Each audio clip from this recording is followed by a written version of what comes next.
disuarakan. Karena dinilai sejumlah menterinya tidak maksimal kinerjanya. Lalu pertanyaannya, apakah kemudian Presiden Jokowi JK akan mendengarkan suara-suara pihak luar untuk merombak atau membongkar pasang kabinet ya? Kita lihat dulu kabarnya berikut ini.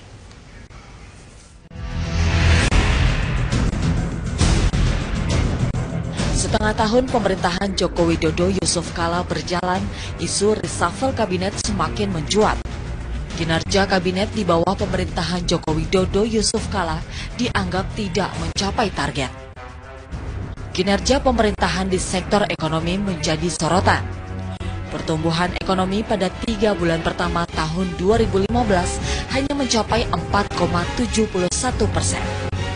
Kenaikan harga BBM, beras, dan sejumlah bahan kebutuhan pokok, serta melemahnya nilai rupiah adalah daftar kekecewaan publik terhadap kinerja tim ekonomi. Tidak hanya kinerja ekonomi, kinerja di bidang politik hukum dan HAM juga menjadi sorotan publik. Perbaikan di bidang politik hukum serta HAM tidak menunjukkan hal yang signifikan, justru hanya terlihat kebijakan kontroversial yang membuat kegaduhan. Desakan untuk merombak kabinet datang dari semua kalangan. Partai oposisi dan partai koalisi telah bersuara untuk meminta Presiden mereshuffle kabinet. Sejumlah hasil survei menunjukkan masyarakat tidak puas dengan hasil kinerja kabinet Joko Widodo Yusuf Kala. Sejumlah nama menteri yang akan direshuffle serta nama yang menggantikan telah beredar. Wakil Presiden Yusuf Kala tidak menepis isu reshuffle ini. Menurutnya, siapapun yang menjadi pembantu presiden harus siap di reshuffle. Sementara Presiden Joko Widodo belum mau berkomentar terkait isu ini.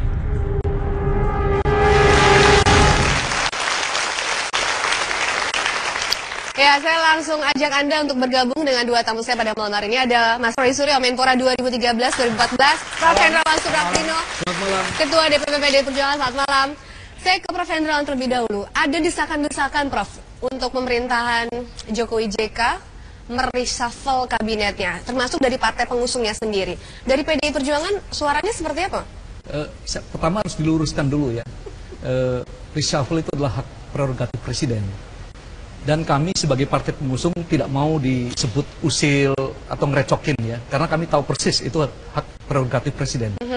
Tetapi sebagai partai pengusung kami juga menilai kinerja para menteri ini, menilai kinerja kabinet. Karena apa? Karena kesuksesan pemerintahan Jokowi JK sedikit banyak akan berpengaruh terhadap kami sebagai partai pengusung. Itu sebabnya secara objektif dan komprehensif kami melakukan evaluasi ya. Menteri mana yang mungkin tidak memahami dengan baik spirit nawacita, menteri mana yang salah tempat, ya, terus menteri mana yang berhadapan dengan konflik kepentingan. Dalam 6 bulan ini sudah terlihat, Prof? Tentu 6 bulan adalah waktu yang cukup ya. Sama dengan kalau kita mempunyai pembantu, masa 6 bulan juga nggak bisa menilai, pasti tahu. Ya. Ada menteri yang tadi saya katakan passionnya berbeda dengan garis ideologi atau cita-cita, visi yang dikampanyekan oleh presiden. Nah, dalam konteks itulah ya kami memberikan penilaian. Jadi harus objektif dan transparan, komprehensif. Artinya PDI Perjuangan mendukung begitu ya, adanya evaluasi, kemudian jika evaluasi itu memang benar adanya, kalau perlu presiden mengganti secepatnya itu akan dilakukan begitu? Kata secepatnya nanti jangan sampai berkonotasi tergesa-gesa dan terburu-buru ya, karena pergantian ini bukan asal ganti. Kalau asal ganti itu hanya memberi kesempatan kepada politisi flipper, ya, oportunis yang seperti ikan lumba-lumba on off, ya, tidak. Harus benar-benar dengan pertimbangan yang masak, ya. Memang tujuannya atau targetnya adalah kinerja yang lebih baik, ya, kondisi ekonomi yang lebih baik, janji-janji kampanye yang secara bertahap dan sistematis direalisasi. Itu apakah artinya kemudian sejumlah menteri belum ada paham roh nawacitanya ini untuk menjalankan? Itu yang tadi saya katakan ada 3 kategori. Yang pertama, kami kan punya ini, nawacita. Oh, ada ya, bukunya ya, buku kecil ya. Primbon. Ya, Prof. Mohon maaf kalau nanti dilihat itu apakah daftar nama-nama menteri yang akan keluar, atau ini daftar nama-nama yang baru, mulai dari AA dan lain sebagainya? Wah, ini lain-lain. Kalau Lain itu lagi, ya? AA dan yang lain-lain itu bukan urusan kami ya. Tetapi tadi saya katakan ada 3 kategori menteri yang pemahamannya berbeda dengan garis perjuangan yang menjadi basic ideologi dari Jokowi JK. Terus yang kedua hanya salah tempat, tidak sesuai dengan kompetensi dan tidak memiliki passion. Berarti itu dalam salah bidang siapa itu. dong? Artinya itu kesalahan di awal ketika Presiden menempatkan orang-orang tersebut di salah satu posisinya, atau memang baru terlihat? Kan harusnya Presiden sudah bisa menilai nih kompetensi orang-orang tertentu yang masuk dalam bidangnya. Kalau dari segi kompetensi memang kita bisa mengatakan dari awal ya. Kalau kompetensi itu kan pers dan teman-teman sudah tahu kan dari awal ada orang yang memang tidak tepat. Coba kalau suaranya Prof Hendron, siapa sih Prof? Atau menteri siapa begitu? Kami tidak arif ya dan tidak santun untuk menyebut nama ya. Karena ini prosesnya kan masih berlangsung. Kalau begitu artinya melangkahi hak prerogatif Presiden dong. Berarti udah ada pembicaraan ya antara Presiden dengan ketua partai? Loh, kami kan setiap minggu rapat. Termasuk isu reshuffle ini, sudah dibicarakan begitu? Artinya dalam rapat-rapat kami membicarakan itu ya. Oke. Tidak berarti kami ngawur gitu, enggak ya. Kami kan memiliki data ya. Semuanya kami dasarkan atas penilaian yang akurat, cermat, objektif. Kalau berdasarkan penilaian, apa sih Prof yang paling esensial begitu? Kenapa kemudian menteri harus diganti? Dilihat dari aspek mananya yang terjadi saat ini? Loh tadi Ekonomi? Saya masukkan 3 kategori tadi. Kategori yang pertama ideologis, tidak atau kurang memahami nawacita, sehingga memperlakukan kementeriannya seperti business as usual. Business as usual? Iya. Terus yang kedua, kompetensi dan passion, greget, ya, niat ingsun dalam bidang yang dibawahinya. Terus yang ketiga, tadi ada konflik kepentingan. Rupa-rupanya pesan sponsornya demikian kuat ya, sehingga yang pertama dilayani sponsornya, gitu. Ya. Oke, itu suara dari PD Perjuangan. Sebelum saya ke Mas Roy, saya ke Bang Emrus atau Bang Effendi Ghazali juga. Boleh saya dulu? Enggak, saya cuma mau ngasih tahu gini, Bang Emrus. Hati-hati kalau bicara soal reshuffle ini. Ini persoalan serius, ya. Kalau terlalu banyak bicarakan soal reshuffle ini, nanti nasibnya seperti Bang Kudori, sampai sakit gara-gara sekarang lagi dirawat ya, di rumah sakit Medistra. Mudah-mudahan Kudori cepat sembuh, ya. Itu yang pertama. Yang kedua, kalau kita terlalu banyak membicarakan reshuffle juga, itu artinya pada bagian lain masyarakatnya juga lagi sakit, lagi menderita, ya kan? Menderita. Kalau misalnya masyarakatnya tidak menderita secara ekonomi, betul ya? Barangkali orang nggak akan bicara reshuffle kan? Kalau hidup sama mudahnya dengan yang lalu, segala sesuatu misalnya berlangsung biasa-biasa saja, kita mungkin nggak bicara reshuffle. Berarti masyarakat menunggu reshuffle juga dong Bang, karena mereka sedang sakit. Hati-hati. Yang sebelah satu lagi itu juga ya.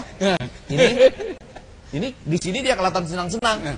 Di daerahnya sendiri pun di Yogyakarta itu juga pelan-pelan sedang berbicara reshuffle juga sebetulnya dengan sabda.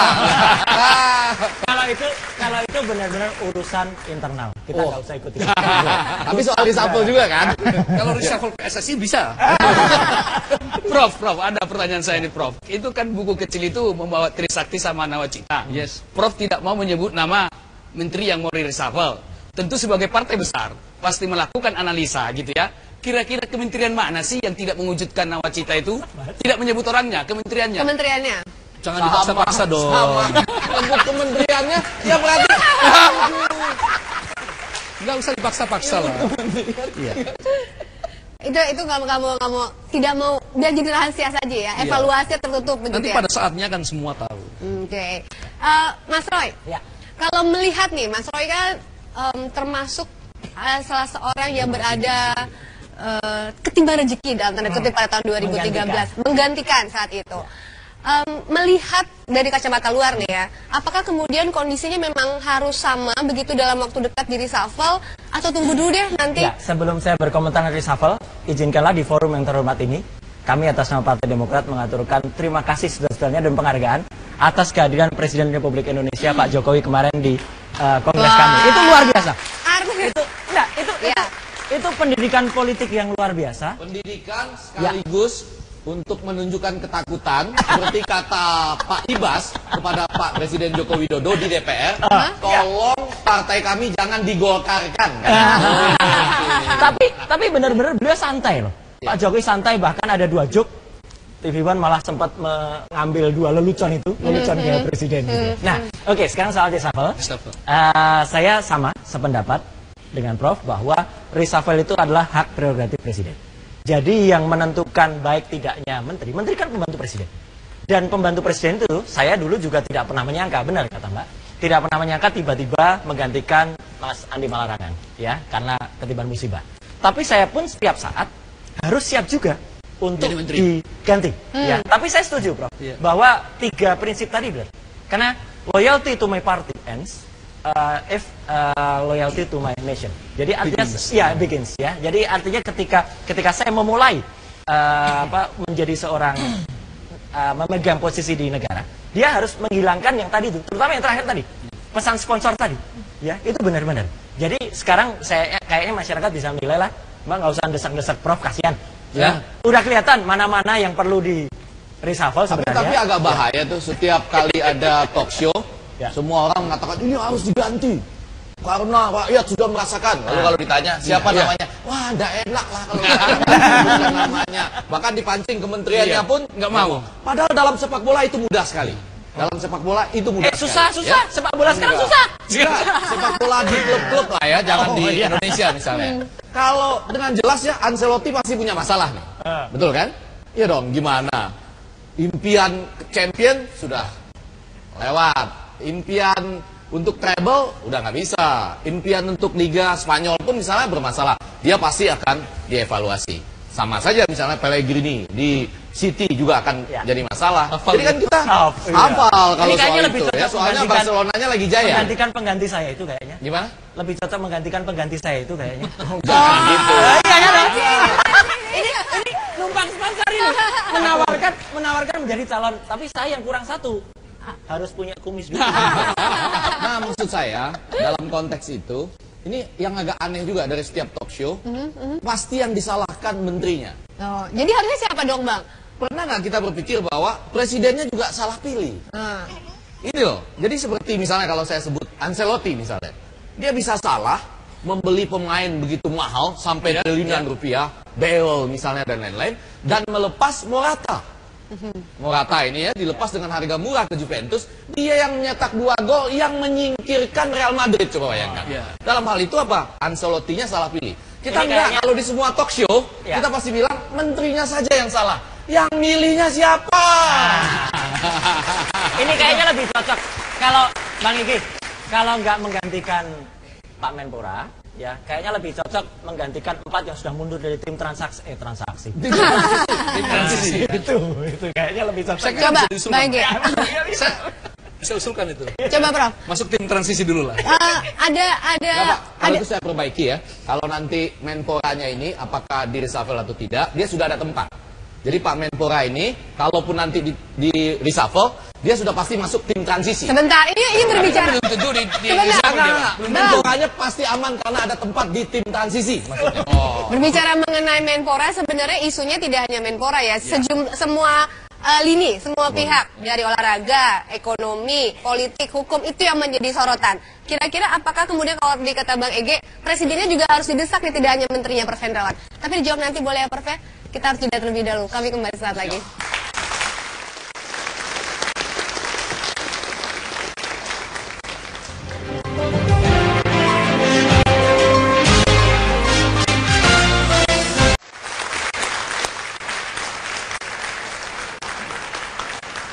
Saya langsung ke Prof Hendrawan menyambung tadi pertanyaannya Bang Effendi Ghazali. Harusnya bukan hanya menterinya saja begitu ya Prof ya? Tapi begini Bang Effendi, harus dibedakan antara survei untuk mengukur tingkat kepuasan dengan tingkat kepercayaan. Kalau survei yang terkait dengan tingkat kepercayaan masyarakat terhadap presiden dan wakil presiden masih cukup tinggi. Iya. Terutama berdasar pada bahwa orang beranggapan bahwa presiden dan wakil presiden kita ini adalah orang baik dan bersih. Ya, itu utamanya. Sederhana. Sederhana, baik dan bersih. Walaupun beberapa pengamat mulai mengatakan sekarang kalau mencari orang yang baik, bersih dan sederhana, di sekitar rumah saya banyak katanya. Begini, Bang Ege. Nah itu kata pengamat loh Ya. sekarang ini. Artinya orang bisa menilai ya, presiden dan wakil presiden sudah bekerja keras. Ini penting. Karena kalau tidak ada trust, ini berbahaya. Ya. Itu erosi terhadap kewibawaan pemerintah. Ini orang tahu Pak Jokowi serius dan berusaha dengan sekuat tenaga ya untuk menjalankan program-program yang sudah dijanjikan ya, dan konsisten. Dalam kasus misalnya tembak mati ya, hukum mati terhadap eksekusi hukuman mati ya untuk penjahat narkoba ya, dalam kasus di Papua misalnya ya, itu sudah jelas. Penenggelaman kapal-kapal yang tidak mempunyai izin. Prof, ada yang tidak konsisten, Prof. Yaitu ketika BG diajukan oleh Jokowi, tapi tidak diangkat-angkat itu. Padahal sudah kasus hukumnya sudah selesai. Artinya ada di satu sisi dia tidak konsisten juga. Nah, dalam konteks itu justru Pak Jokowi mendengar tadi aspirasi masyarakat. Tapi kalau Mas ikuti pandangan kami tegas di DPR ya, fraksi kami tegas ya. Karena ini sudah persoalan hukumnya selesai ya. Sebagai fraksi kami menyatakan pendapat sudah saatnya ya, atau ini Pak Jokowi harus melantik. Tetapi Pak Jokowi kan mempunyai pertimbangan lain sebagai presiden. Oke, baik. Mas Roy tadi mengatakan menteri harus bisa menekan adanya pesan-pesan sponsor. Oh iya, kalau harus. boleh cerita saat Mas Roy menjabat 1 tahun ya waktu itu, emang seperti apa sih kondisinya? Mbak bisa bayangkan, publik juga tahu saya masuk waktu itu di Kementerian Pemuda Olahraga dengan embel-embel yang sangat luar biasa. Ya, artinya embel-embel kena kasus korupsi. Ya, kepala bagian rumah tangga kami masuk ke KPK. Sesmen kami kena sampai menteri Mas Andi. Jadi orang pakai baju Kemenpora merah putih itu malu. Ya, saya masuk dengan bayang-bayang yang sangat sulit. Ya, artinya tekanan publik sangat besar. Kedua, waktu itu juga ada bayang-bayang PSSI juga waktu itu 2. Ya, ada KPSI, ada PSSI. Ya, dan itu target, ya kan? Belum ada target lain yaitu prestasi. Tidak semua berhasil, saya akui. Apalagi Prof, saya waktu itu kan juga masuk dalam kondisi saya orang yang tidak tahu apa-apa tentang olahraga. Dan saya katakan, tapi saya tahu bahwa saya tidak tahu. Dan artinya saya mencoba mencari tahu. Itu yang paling penting bagi menteri. Ya, Dan jadi Pak dia Jokowi saat itu bukan di Komisi 10 ya? bukan. Komisi Saya 1. Komisi 1. Saya di Komisi 1. Jadi dianggap awam betul ya? awam betul, dan saya ngaku betul. Jangankan itu, kalau Bang Egi tadi kan menyebut jangankan orang sekampung, orang serumah saya saja Nggak percaya. nggak percaya. Cuma ketawa. Iya. Oh, adikku Rai jadi Menpora, dia sendiri nggak bisa olahraga. Itu saya katakan di program 1 jam waktu itu. Ya, memang betul. Tapi artinya itu yang paling penting, Mbak. Jadi ketahuilah kemampuan kita ya sebelum kita sok tahu. Itu yang paling penting. Ya. Nah, tapi bukan itu, intinya gini. Itu mestinya adalah persoalan romantisme ketika dia ditunjuk.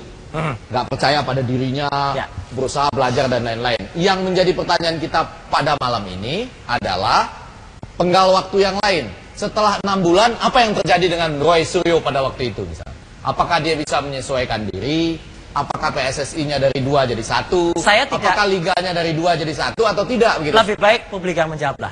Saya yang menceritakan sedih prestasi kemarin. Nah, tapi pelan-pelan kan Liga menjadi 1, Alhamdulillah. PSSI-nya menjadi 1. Faktanya begitu. Nah, Ada perubahan begitu ya, Pak? setelah 6 bulan. Setelah 6 Yang bulan. kita bicarakan sekarang ini Iya. setelah 6 bulan. Dan Padahal, itu pertanyaan tadi, Pak Tri, bahwa apakah pesan sponsor itu banyak, Prof, banyak, semua banyak.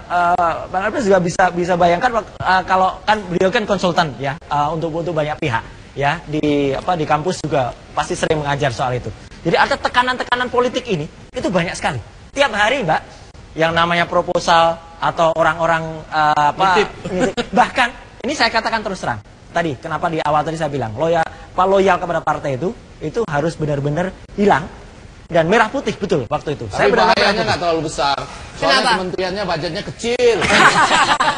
besar. Berapa? 65 miliar paling? Kok kok 65. Berapa? Besar. Besar banget. 1,7. Oh, 1,7. Sekarang sudah naik. Ya. Sekarang naik ya, sekarang naik. Itu ceritanya Mas Roy. Nah, cerita sekarang juga Prof. Hendrawan adalah ketika banyak orang yang menilai menteri-menteri Pak Jokowi ini banyakan turun ke lapangan, belusukan, tapi hasilnya tidak ada begitu. Apakah itu jadi bahan evaluasi juga dari partai begitu? Kalau belusukan itu kan metode untuk memperoleh atau menyerap aspirasi secara langsung supaya tidak terjadi distorsi ya informasi. Karena sering sekali ya, apalagi dalam kultur asal bapak senang atau asal ibu senang, ya informasi A bisa berubah menjadi B, ya begitu masuk ke lingkaran satu. Sekarang lebih penting mana? Asal bapak senang atau asal ibu senang kalau sekarang? Saya kira profesionalisme, ya. Profesionalisme target untuk menunjukkan kinerja, ya sebagaimana yang diharapkan publik. Itu yang penting. Prof, ada pertanyaan saya mengenai belusukan-belusukan ini. Kan menteri ini niru-niru Jokowi, belusukan. Jadi tidak ada suatu konsep yang murni milik mereka. Tapi pertanyaan saya adalah, apa hasil dari belusukan itu? Artinya bahwa kinerja mereka tidak baik juga. Apa fakta yang diperoleh dari belusukan itu tidak dibuat sebagai suatu perencanaan pembuatan dan pekerjaan mereka? Saya pertajam ya. Ya. Beras itu apakah betul harganya seperti yang disampaikan oleh Bapak Presiden kita, 8.300 dan 8.400 misalnya, setelah belusukan-belusukan. Dan Pak JK sempat bilang loh, ini kok ada dua macam harga beras, ini harus dibentuk tim gabungan nih katanya. Tapi mungkin masyarakat nggak ngerti sekarang.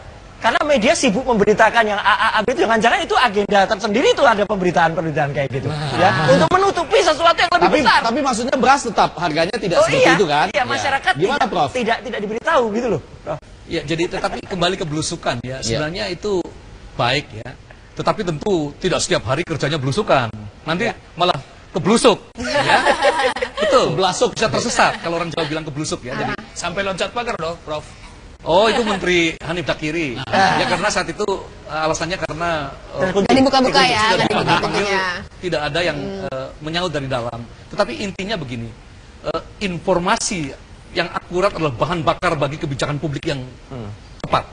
Ya ini penting, ya. Karena kalau informasinya salah, kebijakan publiknya keliru. Dan sebagai pejabat publik, ya kepercayaan atau visi yang pertama adalah kebijakan itu sangat menentukan nasib orang banyak.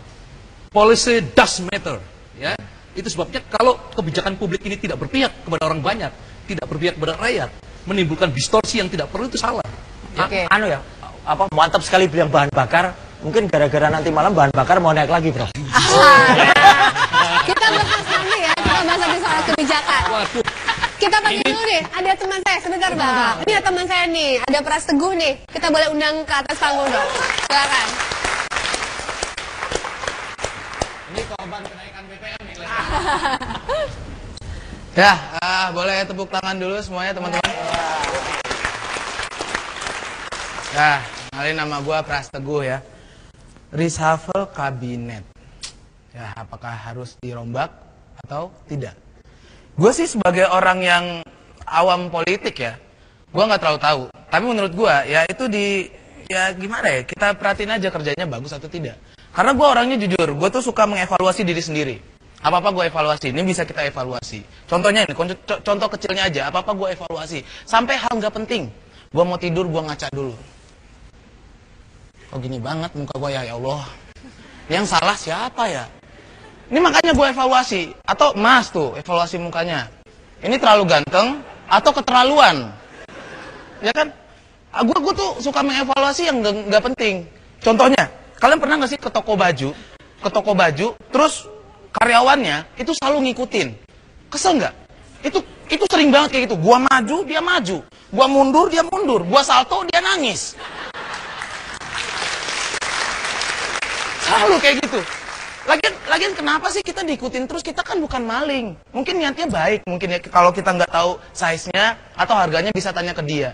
Tapi kan nggak diikutin terus. Sekarang kan teknologi makin canggih, betul? Ada CCTV. Ya kan? Kenapa kita harus ikutin? Kalau nggak percaya sama CCTV-nya, lu copot tuh CCTV. Karyawan lu gantung di sana. Alarmnya juga bagus kalau ada maling. Maling. Jadi kan enak gitu. Terus juga, kenapa kita kayak dianggap maling gitu? Kan kita bukan maling, kita beli. Kalian pernah nggak sih ke penjara? Itu maling-maling. Kalian, ini gue kasih tahu ya. Gue kemarin ini ke penjara. Terus gue lihat maling itu banyak banget macamnya. Banyak banget. Contoh nih, gue lihat dia tuh maling handphone. Ditanya, ini songong nih, kamu maling ya? Iya, kenapa? Masalah buat bapak. Kamu maling apa? Handphone. Zaman sekarang handphone, kalkulator. Songong banget nih. Terus ada juga nih yang religius banget. Kamu maling ya? Alhamdulillah, iya pak. Kamu dapat apa? Handphone. Astagfirullah, enggak pak. Kamu dapat apa? Laptop. Astagfirullah, enggak pak. Terus kamu dapat apa? Alhamdulillah pak, cuma dapat hikmahnya pak. Oke, inilah dia negeri setengah demokrasi.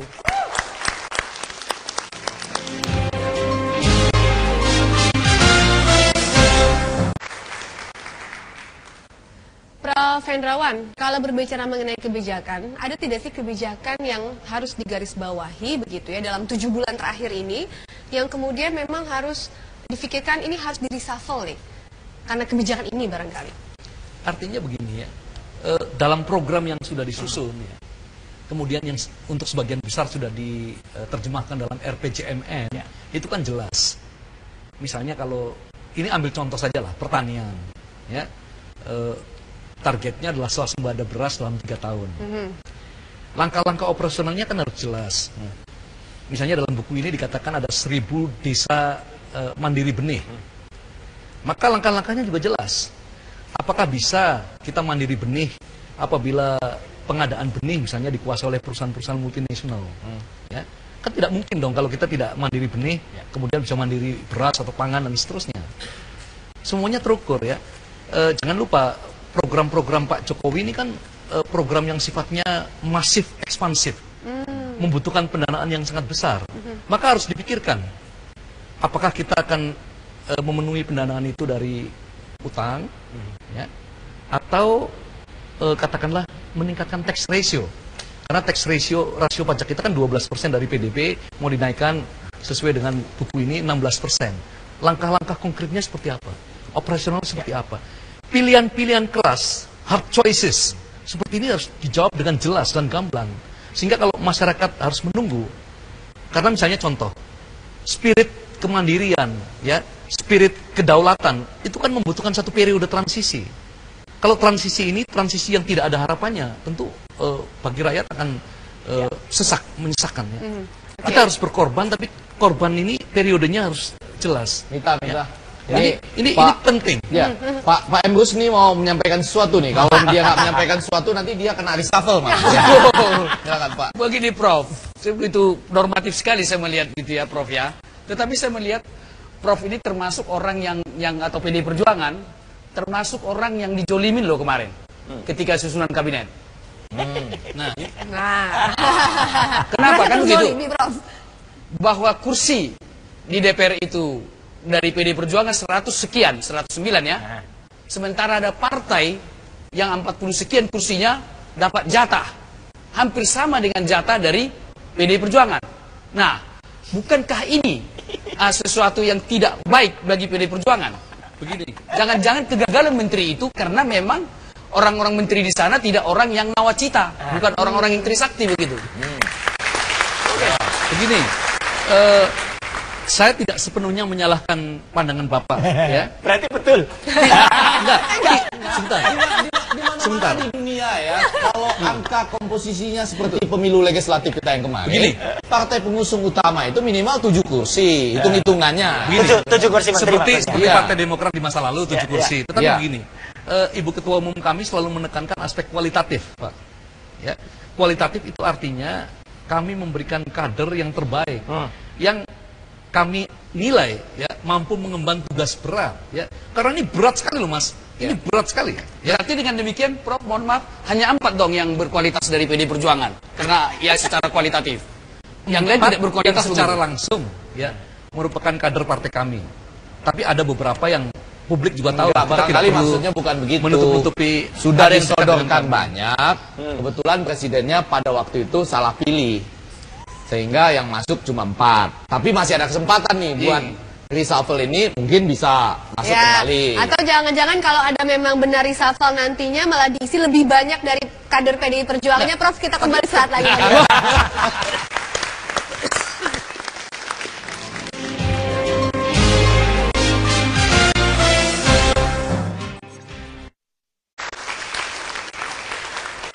Hendrawan, ini jangan-jangan kalau memang ada reshuffle benar dilakukan, nantinya akan diisi oleh orang-orang dari kader PDI Perjuangan untuk mengakomodir susunan kabinet sebelumnya. Jadi yang pertama, dikotomi orang partai dan profesional itu tidak tepat ya. Seakan-akan di partai tidak ada orang profesional, Ya, kemudian sepakat ini, betul. di profesional tidak ada yang berafiliasi dengan partai, itu tidak betul ya. Itu harus cair. Terus yang kedua, dalam sistem kabinet presidensial, sistem pemerintahan presidensial, kita harus mencari orang yang terbaik ya, yang mampu mengemban tugas dalam bidangnya. Itu sebabnya dari awal sebenarnya kami tidak bermain-main dengan dikotomi ini orang partai, ini bukan partai. Itu sebabnya dimensi yang ditekankan adalah kualitatif. Kalau yang bersangkutan memang memiliki kompetensi, passion, ya, leadership, kemudian juga memahami dengan betul, ya. Karena Pak Jokowi JK ini kan mengemban satu paradigma baru sebenarnya.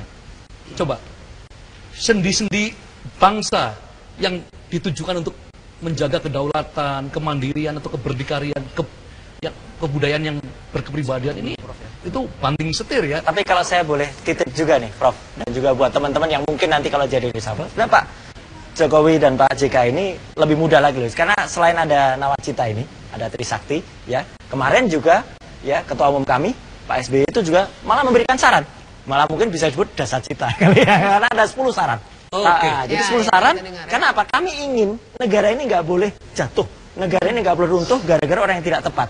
Gitu. Kalau berbicara mengenai orang yang tepat, ada isu juga kemarin persoalan Mas Roy juga dengar salah satu menteri yang kemudian ditawari oleh 5 triliun rupiah untuk mundur dari kabinet, itu gimana Prof? 5 triliun berarti 2 kali harga lukisan Picasso yang kemarin dilelang itu. Ya. Jadi ini luar biasa ya. Itu artinya apa? Artinya demikian besar ya harga pasar dari kepentingan yang bermain di sini. Ya, rupa-rupanya kalau betul ya sponsor yang menawarkan 5 triliun ini artinya keuntungan yang dikeruk kalau ada pembebasan atau moratorium kapal itu dicabut, itu lebih besar sekali. Besar. Tapi kalau betul ini menarik. Jangan-jangan 5 triliun itu kayak aslinya sebenarnya bukan 80 juta tapi diakuin 80 juta itu loh. Kadang-kadang. Oh, yang kasus. Tapi enggak, iya. Silakan Pak Emrus ya. Prof, ada tadi di awal Silakan, barusan sesen awal ini tadi mengatakan dikotomi antara profesional dengan partai, Bapak tidak. Saya setuju itu. Tetapi ada persoalan yang paling pokok adalah ketika rekrutmen menteri yang dari profesional. Prosesnya tidak profesional. Kenapa saya katakan tidak profesional? Karena faktor kedekatan. Kalau memang profesional, misalnya, kenapa misalnya Menteri Perdagangan atau Menteri Perindustrian diminta saja dari Kadin supaya profesional, supaya netral. Tetapi ketika kedekatan yang dibuat berarti tidak profesional juga. Bukan kedekatan, itu dari partai. Jadi memang sudah dijatahkan jatah partai sehingga harus tetap dipanggil. Kan itu mau diumumkan Minggu sore. Iya. Dipanggilnya Sabtu pagi sama Minggu pagi. Jadi proporsional, padahal bukan. Iya kan nggak mungkin. Tapi gampang Mas Egi sekarang. Sekarang udah nampak kalau nggak profesional, sekarang kan bisa usul ke Pak Jokowi, ada yang minta wamen sekarang. Oh, itu tapi nggak menarik lihat. Itu buku kan luar biasa. Isinya Nawacita dan Trisakti yang membuat masyarakat kita itu sakit tidak hanya secara fisik tapi secara mental kalau itu nggak dijalankan. Nah, coba sekarang saya berdua dulu ya. Ini daftar yang sudah beredar. Setuju nggak diganti? Inisialnya S, setuju nggak diganti? Setuju. S yang satu itu tapi ya. S yang satu itu. S itu banyak. S yang satu itu. Yang satu itu boleh. Semua orang Jawa depannya Boleh. S. Saya juga S. Apa nih S? Kan tapi kan di luar pemerintahan. Jadi nggak itu. S yang dalam pemerintahan boleh. Boleh. Tapi S yang itu loh. Ya. Jangan S yang lain. Ya. Ada 4 loh padahal S. R diganti nggak R? R diganti nggak R? Kementeriannya bidang apa dong? Pokoknya R. Kementeri- Cuma ada 2 kali ya. R diganti nggak? Kalau kita lihat dari produktivitas ekonomi, kelihatannya ada satu R yang kena ini. Oh, ekonomi ya. Itu menarik. I diganti nggak? Sabar sedikit. Tunggu. Kamera di shoot close up ke situ aja. I diganti nggak? I. I diganti Oh, nggak? saya tahu nih I. I. Saya kurang dapat Iya ini abang Pak. bisa. Belakangnya iya Pak. Iya aja pokoknya diganti nggak? Ini ada 2 nih. Jangan-jangan adikku nanti kalau I, ada yang Liga Internasional sama yang Liga Tarkam. Diganti nggak? T diganti nggak? Saya kira iya, karena bisa bikin kontradiktif di masyarakat. Kan Oh, bahaya nih. Dia nggak bisa memberi komentar yang bagus. Anda rakyat nggak jelas, Anda. Anda rakyat nggak jelas. Justru bikin kontradiktif. Anda rakyat nggak jelas. Kalau bikin kontradiktif katanya harus diganti. Anda rakyat nggak jelas sih. Malah saya dengarnya. Saya jelas lo punya KTP lo, saya lo punya KTP lo. A diganti nggak A? Aduh, kamera jangan nge-shoot ya. A diganti nggak A? Kelihatannya iya juga ini. Iya juga. Aduh, banyak sekali nih data kita ini. Gimana tuh? Bapak-bapak setuju nggak? Ada lagi yang harus ditanyakan ke Prof. Kalau Y diganti kira-kira keberatan nggak? Iya ada dua loh. Iya ada dua loh. Berbahaya kalau kita berspekulasi di atas informasi yang sepotong-sepotong dan tidak cermat. Itu berbahaya. Itu dari Pertanyaan justru kemudian adalah kenapa dia diganti dengan kriteria apa? Nah, saya dalam bayangan saya sudah ada itu dalam 6 bulan. Anda kalau nggak mencapai ini, Anda diganti. itu. Kalau kita kuliah begitu kan? Ya. Kalau nggak dapat 6 bulan seperti ini, Anda nggak boleh mengambil mata kuliah lain. Itu poinnya ya. Iya, itu poinnya. Kita jawab nanti. Kami kembali tetap bersama kami ini. Sabar menunggu lagi untuk melihat kinerja para menteri atau harus segera direalisasikan perombakan. Jadi kita semua berharap dan berdoa tentu saja agar Presiden datang dengan solusi yang tepat. Dan reshuffle ini hanya satu bagian dari solusi yang tepat itu. Dan jika terkait dengan reshuffle, kita berharap Pak Jokowi bisa memilih figur-figur yang tepat, orang-orang yang tepat, dan tentu yang secara ideologis memahami cita-cita dan perjuangan yang sedang diemban oleh Presiden. Dan prosesnya tentu sudah dimulai. Pak Jokowi kan sendiri mengatakan evaluasi kan wajar-wajar saja, mengganti orang juga wajar-wajar saja sebenarnya. Hanya kita saja yang sebenarnya menganggap seakan-akan reshuffle ini satu gempa bumi politik. Padahal biasa-biasa saja. Kalau dipahami secara manajerial ini hal yang wajar dilakukan. Mas Roy, terakhir, kalau boleh menitip pesan barangkali sebagai pernah menjadi menteri, walaupun hanya setahun, untuk menteri-menteri yang sekarang menjabat. Kalau menteri tadi sudah banyak pesan saya bahwa benar-benar menteri itu harus punya sifat kenegarawan. Kenegarawan. Jadi dia harus benar-benar bisa memisahkan antara kepentingan pribadi, golongan dengan kepentingan. Jadi setuju tadi, jangan memberi dan tanggung jawab dia itu tidak sederhana loh. Apa yang dia lakukan itu bisa berakibat bagi negara ini. Kalau akhir bulan ini itu tidak benar-benar benar, khususnya di bidang saya dulu di bidang pemuda dan olahraga, kita di-ban oleh FIFA. Habis Tapi sekali lagi kami dari Partai Demokrat itu siap betul, Bro. Pak Jokowi juga sudah datang dan kemudian kemarin ada rekomendasi yang sangat baik dari ketua umum kami. Siap masuk pemerintahan. Bukan. Maksudnya solusi bukannya reshuffle, tapi ada 10 masalah dan 10 rekomendasi. Ada satu nama kelihatannya dari Partai Demokrat yang akan masuk nih. Yaitu menteri bagian menghubungi presiden lewat SMS. Itu pasti masuk. Koreksi. 3 kali telepon. Menteri menghubungi presiden lewat telepon dan SMS. Itu berarti Menkominfo itu. Satu lagi tanya satu lagi. Kalau L masuk atau keluar nih? Saya pikir ini harus dikeluarkan ini kelihatannya ini. Harus di-reshuffle. L. Iya, betul. Karena kata Pak Yusuf Kala, apapun yang diangkat oleh presiden bisa diturunkan. L jadi masuk. Masuk di reshuffle. Kita jangan berspekulasi lah. Kita serahkan saja. Bukan. Kenapa harus di reshuffle? Karena bikin tumpang tindih pekerjaan di sana begitu. Wah, saya nggak terlalu. Nggak ikut. Saya serahkan aja lah kepada Pak Presiden Joko Widodo dan Pak Yusuf Kala. Kita serahkan hasilnya kepada Pak Presiden Pak Jokowi dan Pak JK. Ini akhir dari perjumpaan kita. Bapak-bapak, terima kasih waktu telah bergabung sama kami. Saya Paramita Sumantri. Jangan lupa follow Twitter kami @negeri_demokrasi. Sampai jumpa. Selamat malam.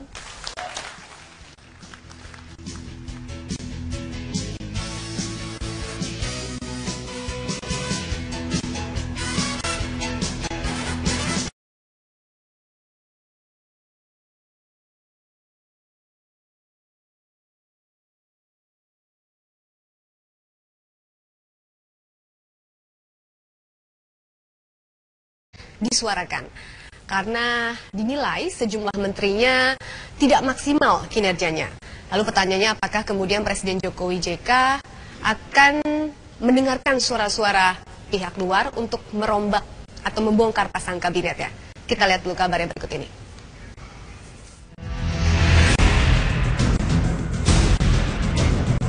Setengah tahun pemerintahan Joko Widodo Yusuf Kala berjalan, isu reshuffle kabinet semakin mencuat.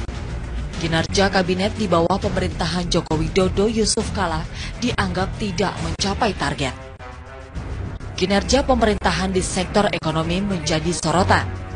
Pertumbuhan ekonomi pada 3 bulan pertama tahun 2015 hanya mencapai 4,71%. Kenaikan harga BBM, beras, dan sejumlah bahan kebutuhan pokok, serta melemahnya nilai rupiah adalah daftar kekecewaan publik terhadap kinerja tim ekonomi. Tidak hanya kinerja ekonomi, kinerja di bidang politik hukum dan HAM juga menjadi sorotan publik. Perbaikan di bidang politik hukum serta HAM tidak menunjukkan hal yang signifikan, justru hanya terlihat kebijakan kontroversial yang membuat kegaduhan. Desakan untuk merombak kabinet datang dari semua kalangan. Partai oposisi dan partai koalisi telah bersuara untuk meminta presiden mereshuffle kabinet. Sejumlah hasil survei menunjukkan masyarakat tidak puas dengan hasil kinerja kabinet Joko Widodo Yusuf Kala. Sejumlah nama menteri yang akan direshuffle serta nama yang menggantikan telah beredar. Wakil Presiden Yusuf Kala tidak menepis isu reshuffle ini. Menurutnya, siapapun yang menjadi pembantu presiden harus siap di reshuffle. Sementara Presiden Joko Widodo belum mau berkomentar terkait isu ini.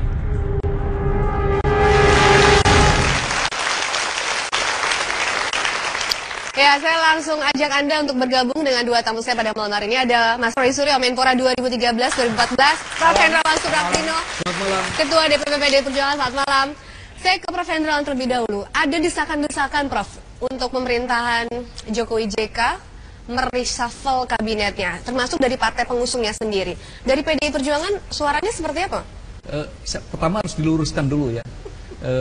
Reshuffle itu adalah hak prerogatif presiden.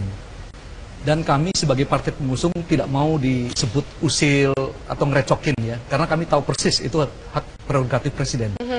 Tetapi sebagai partai pengusung kami juga menilai kinerja para menteri ini, menilai kinerja kabinet. Karena apa? Karena kesuksesan pemerintahan Jokowi JK sedikit banyak akan berpengaruh terhadap kami sebagai partai pengusung. Itu sebabnya secara objektif dan komprehensif kami melakukan evaluasi ya. Menteri mana yang mungkin tidak memahami dengan baik spirit nawacita, menteri mana yang salah tempat, ya, terus menteri mana yang berhadapan dengan konflik kepentingan. Dalam 6 bulannya sudah terlihat, Prof? Tentu 6 bulan adalah waktu yang cukup ya. Sama dengan kalau kita mempunyai pembantu, masa 6 bulan juga nggak bisa menilai, pasti tahu. Ya.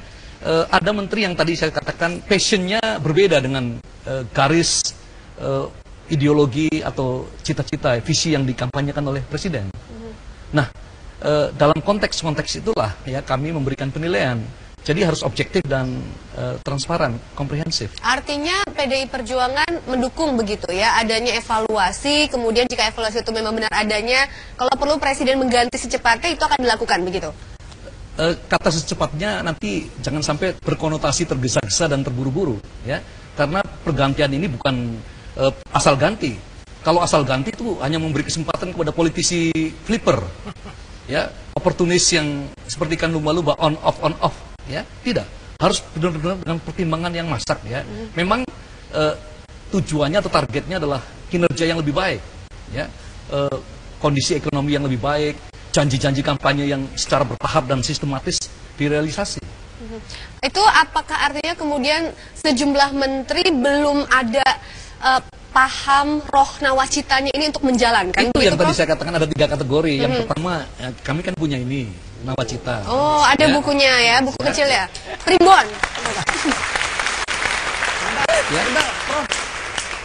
Mohon maaf kalau nanti dilihat itu apakah daftar nama-nama menteri yang akan keluar atau ini daftar nama-nama yang baru mulai dari AA dan lain sebagainya. Wah, ini lain-lain. Kalau itu lagi, ya? AA dan yang lain-lain itu bukan urusan kami ya. Tetapi tadi saya katakan ada 3 kategori menteri yang pemahamannya berbeda dengan garis perjuangan yang menjadi basic ideologi dari Jokowi JK. Terus yang kedua hanya salah tempat, tidak sesuai dengan kompetensi dan tidak memiliki passion. Berarti itu salah siapa dong? Artinya itu kesalahan di awal ketika Presiden menempatkan orang-orang tersebut di salah satu posisinya, atau memang baru terlihat? Kan harusnya Presiden sudah bisa menilai nih kompetensi orang-orang tertentu yang masuk dalam bidangnya. Kalau dari segi kompetensi memang kita bisa mengatakan dari awal ya, kalau kompetensi itu kan pers dan teman-teman sudah tahu kan, dari awal ada orang yang memang tidak tepat. Coba kalau suaranya Prof. Hendron, siapa sih Prof? Atau menteri siapa begitu? Kami tidak arif ya dan tidak santun untuk menyebut nama ya, karena ini prosesnya kan masih berlangsung. Kalau begitu artinya melangkahi hak prerogatif presiden dong. Berarti udah ada pembicaraan ya antara presiden dengan ketua partai. Loh, kami kan setiap minggu rapat. Termasuk isu reshuffle ini sudah dibicarakan begitu. Artinya dalam rapat-rapat kami membicarakan itu ya. Oke. Tidak berarti kami ngawur gitu enggak ya. Kami kan memiliki data ya. Semuanya kami dasarkan atas penilaian yang akurat, cermat, objektif. Kalau berdasarkan penilaian apa sih Prof yang paling esensial begitu? Kenapa kemudian menteri harus diganti? Dilihat dari aspek mananya yang terjadi saat ini? Loh tadi ekonomi? Saya masukkan 3 kategori tadi. Kategori yang pertama ideologis, tidak atau kurang memahami nawacita, sehingga memperlakukan kementeriannya seperti business as usual. Business as usual? Iya. Terus yang kedua, kompetensi dan passion, greget, ya, niat ingsun dalam bidang yang dibawahinya. Terus yang ketiga, tadi, ada konflik kepentingan. Rupa-rupanya pesan sponsornya demikian kuat, ya. Sehingga yang pertama dilayani sponsornya, gitu. Ya. Oke, itu suara dari PD Perjuangan. Sebelum saya ke Mas Roy, saya ke Bang Emrus atau Bang Effendi Ghazali juga. Boleh saya dulu? Enggak, saya cuma mau ngasih tahu gini, Bang Emrus, hati-hati kalau bicara soal reshuffle ini. Ini persoalan serius, ya. Kalau terlalu banyak bicarakan soal reshuffle ini, nanti nasibnya seperti Bang Kudori, sampai sakit gara-gara dulu. Sekarang lagi dirawat ya? Di rumah sakit Medistra. Mudah-mudahan Kudori cepat sembuh, ya. Itu yang pertama. Yang kedua, kalau kita terlalu banyak membicarakan reshuffle juga, itu artinya pada bagian lain masyarakatnya juga lagi sakit, lagi menderita, ya kan? Menderita. Kalau misalnya masyarakatnya tidak menderita secara ekonomi, betul ya? Barangkali orang nggak akan bicara reshuffle kan? Kalau hidup sama mudahnya dengan yang lalu, segala sesuatu misalnya berlangsung biasa-biasa saja, kita mungkin nggak bicara reshuffle. Berarti masyarakat menunggu reshuffle juga dong Bang, karena mereka sedang sakit. Hati-hati. Yang sebelah satu lagi itu juga ya. Ini di sini dia kelihatan senang-senang. Di daerahnya sendiri pun di Yogyakarta itu juga pelan-pelan sedang berbicara reshuffle juga sebetulnya dengan sabda. Kalau itu benar-benar urusan internal, kita nggak usah ikutin. Tapi soal reshuffle juga kan? Kalau reshuffle PSSI bisa. Prof, ada pertanyaan saya ini Prof. Itu kan buku kecil itu membawa Trisakti sama Nawacita. Yes. Prof tidak mau menyebut nama menteri yang mau reshuffle. Tentu sebagai partai besar pasti melakukan analisa gitu ya. Kira-kira kementerian mana sih yang tidak mewujudkan nawacita itu? Tidak menyebut orangnya, kementeriannya. Kementeriannya. Jangan dipaksa-paksa dong. Menyebut kementeriannya, ya berarti. Nggak usah dipaksa-paksa lah. Iya. Itu kamu tidak mau biar jadi rahasia saja ya. Evaluasi tertutup begitu. Nanti pada saatnya kan semua tahu. Oke. Mas Roy. Ya. Kalau melihat nih, Mas Roy kan termasuk salah seorang yang berada ketimbang rezeki dalam tanda kutip pada tahun 2013 menggantikan saat itu. Melihat dari kacamata luar nih ya, apakah kemudian kondisinya memang harus sama begitu dalam waktu dekat di reshuffle atau tunggu dulu deh nanti? Ya, sebelum saya berkomentar reshuffle, izinkanlah di forum yang terhormat ini kami atas nama Partai Demokrat mengaturkan terima kasih sebenarnya dan penghargaan atas kehadiran Presiden Republik Indonesia Pak Jokowi kemarin di kongres kami. Itu luar biasa. Itu pendidikan politik yang luar biasa. Pendidikan sekaligus untuk menunjukkan ketakutan, seperti kata Pak Ibas kepada Pak Presiden Joko Widodo di DPR, tolong partai kami jangan digolkarkan. Tapi benar-benar beliau santai loh. Pak Jokowi santai, bahkan ada 2 joke. TV One malah sempat mengambil 2 lelucon itu, lelucon gaya presiden. Gitu. Nah, oke, sekarang soal reshuffle. Saya sama sependapat dengan Prof bahwa reshuffle itu adalah hak prerogatif presiden. Jadi yang menentukan baik tidaknya menteri kan pembantu presiden. Dan pembantu presiden itu, saya dulu juga tidak pernah menyangka, benar kata Mbak, tidak pernah menyangka tiba-tiba menggantikan Mas Andi Malarangan, ya, karena ketiban musibah. Tapi saya pun setiap saat harus siap juga untuk diganti. Ya, tapi saya setuju, Prof, bahwa 3 prinsip tadi, benar. Karena loyalty to my party ends if loyalty to my nation. Jadi artinya begins, ya. Jadi artinya ketika saya memulai menjadi seorang memegang posisi di negara, dia harus menghilangkan yang tadi itu, terutama yang terakhir tadi, pesan sponsor tadi, ya, itu benar-benar. Jadi sekarang kayaknya masyarakat bisa menilai lah, Mbak nggak usah desak-desak Prof, kasihan, ya. Udah kelihatan mana-mana yang perlu di reshuffle sebenarnya. Tapi agak bahaya tuh, setiap kali ada talk show, semua orang mengatakan ini harus diganti karena rakyat sudah merasakan. Lalu kalau ditanya siapa namanya, wah nggak enak lah kalau bukan namanya. Bahkan dipancing kementeriannya pun nggak mau. Padahal dalam sepak bola itu mudah sekali. Dalam sepak bola itu mudah. Susah. Sepak bola sekarang susah. Sepak bola di klub-klub lah ya, jangan di Indonesia misalnya. Kalau dengan jelas ya Ancelotti pasti punya masalah nih. Betul kan? Iya dong, gimana? Impian champion sudah lewat. Impian untuk treble udah nggak bisa. Impian untuk Liga Spanyol pun misalnya bermasalah. Dia pasti akan dievaluasi. Sama saja misalnya Pellegrini di City juga akan jadi masalah. Jadi kan kita hafal kalau soal itu ya. Soalnya Barcelonanya lagi jaya. Menggantikan pengganti saya itu kayaknya. Gimana? Lebih cocok menggantikan pengganti saya itu kayaknya. Gitu. Ini numpang sponsor ini. Menawarkan menjadi calon, tapi saya yang kurang satu. Harus punya kumis dulu. Nah, maksud saya dalam konteks itu, ini yang agak aneh juga dari setiap talk show, pasti yang disalahkan menterinya.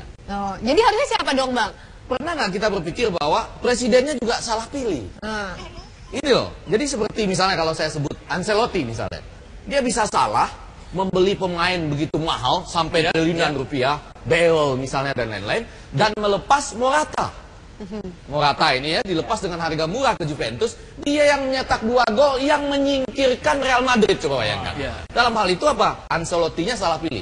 Kita enggak, kalau di semua talk show kita pasti bilang menterinya saja yang salah. Yang milihnya siapa? Ini kayaknya lebih cocok kalau Bang Iki, kalau nggak menggantikan Pak Menpora, ya kayaknya lebih cocok menggantikan 4 yang sudah mundur dari tim transaksi. Itu kayaknya lebih cocok. Coba, Bang Iki. Bisa usulkan itu. Coba, Prof. Masuk tim transisi dulu lah. Kalau itu saya perbaiki ya. Kalau nanti Menporanya ini apakah di reshuffle atau tidak, dia sudah ada tempat. Jadi Pak Menpora ini, kalaupun nanti di reshuffle, dia sudah pasti masuk tim transisi. Sebentar, ini berbicara. Belum tentu di Menporanya pasti aman karena ada tempat di tim transisi. Maksudnya. Berbicara mengenai Menpora, sebenarnya isunya tidak hanya Menpora ya. Semua lini, semua pihak dari olahraga, ekonomi, politik, hukum itu yang menjadi sorotan. Kira-kira apakah kemudian kalau dikata Bang Ege, presidennya juga harus didesak nih, tidak hanya menterinya Prof Hendrawan. Tapi dijawab nanti boleh ya, Prof ya? Kita harus jeda terlebih dahulu. Kami kembali saat lagi.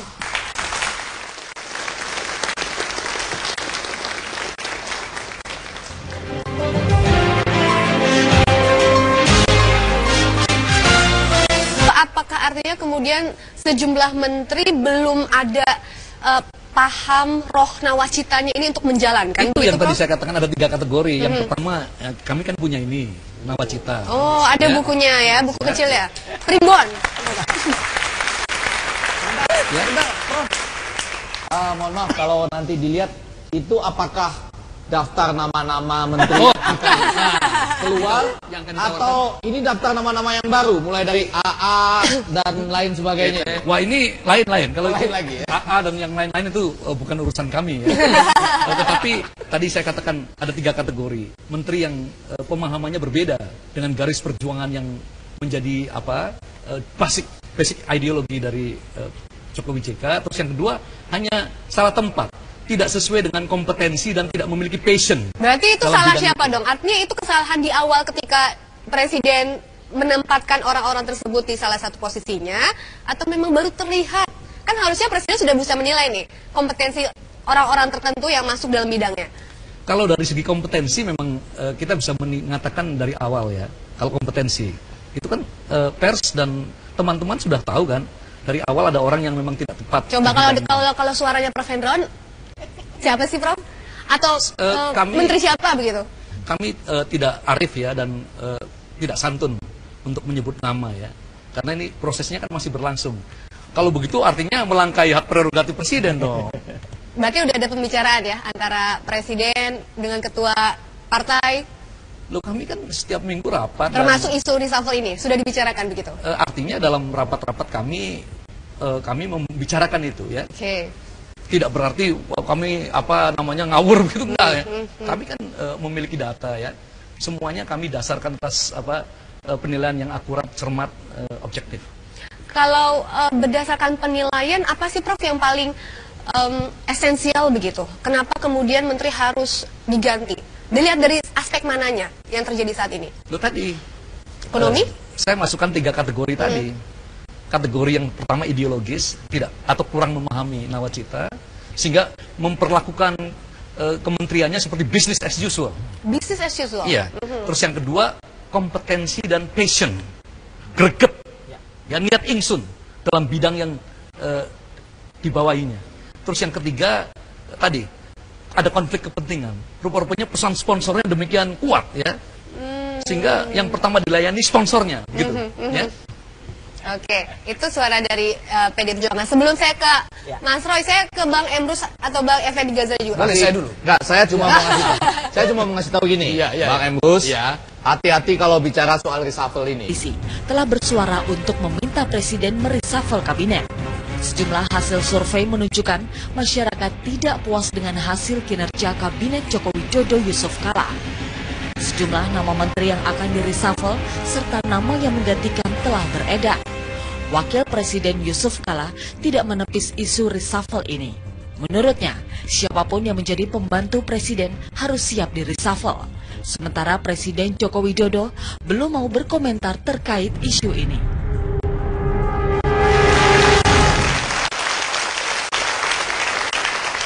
Ya, saya langsung ajak Anda untuk bergabung dengan dua tamu saya pada malam hari ini. Ada Mas Roy Suryo, Menpora 2013-2014, Prof. Hendrawan Supraktino, Ketua DPP PDI Perjuangan. Selamat malam.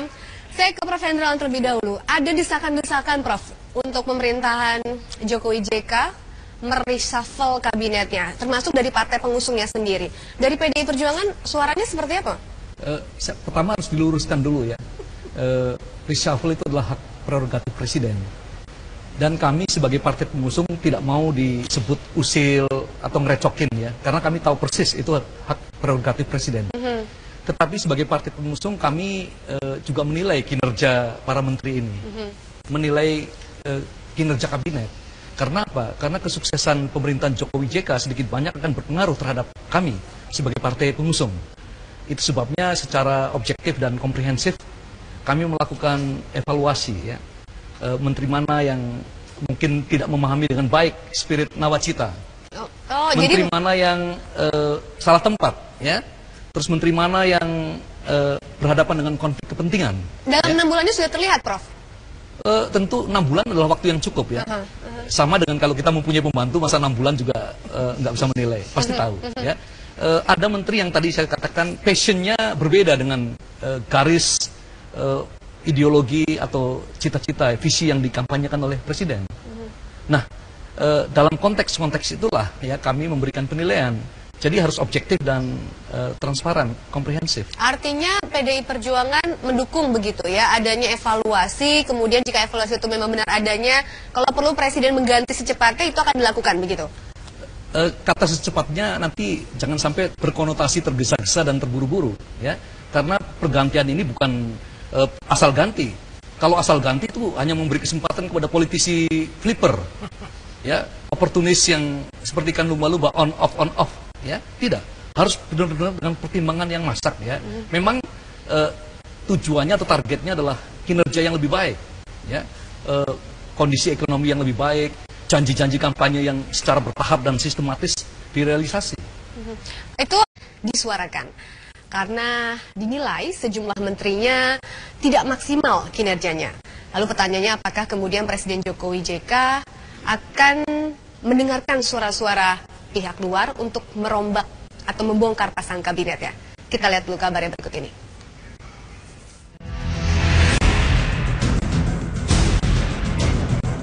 setengah tahun pemerintahan Joko Widodo Yusuf Kala berjalan, isu reshuffle kabinet semakin mencuat. Kinerja kabinet di bawah pemerintahan Joko Widodo Yusuf Kala dianggap tidak mencapai target. Kinerja pemerintahan di sektor ekonomi menjadi sorotan. Pertumbuhan ekonomi pada 3 bulan pertama tahun 2015 hanya mencapai 4,71%.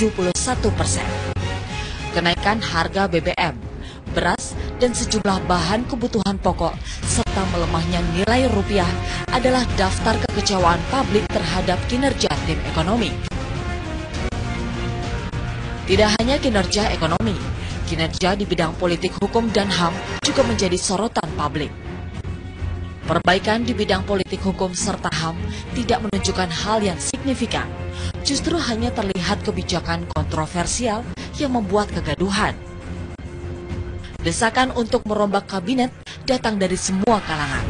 Partai oposisi dan partai koalisi